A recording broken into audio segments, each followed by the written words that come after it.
Créer de l'ombre en ville, c'est l'idée d'Hubert Luchier. Ce projet n'est pas seulement l'idée d'un banc ou d'un objet urbain, mais d'une ombrière végétale. Une initiative qui est le fruit d'une démarche citoyenne.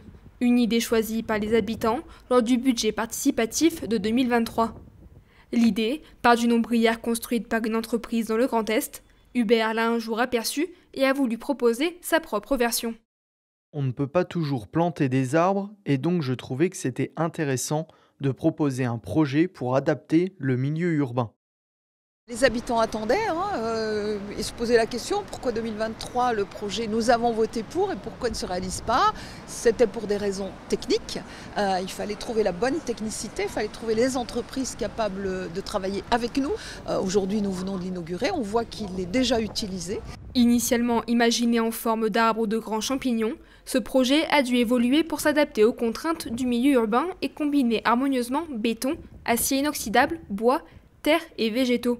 Oui, la première étape, c'est le mur en béton bas carbone qui constitue la base de ce mur-là, qui va constituer le récipient de terre pour que les plantes puissent se développer.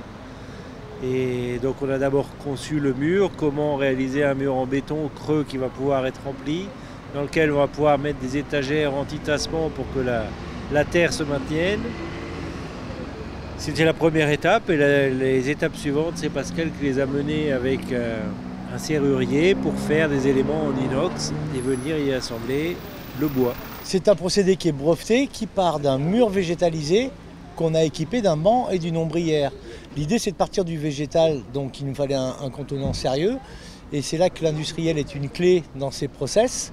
C'est que personne s'est fabriqué un mur avec des étagères décalées, avec tout le savoir-faire de cette canopée, il est à l'intérieur du mur. Après plusieurs mois de travail, les 2 premiers exemplaires ont été installés à la gare et au jardin à Gatrouleau.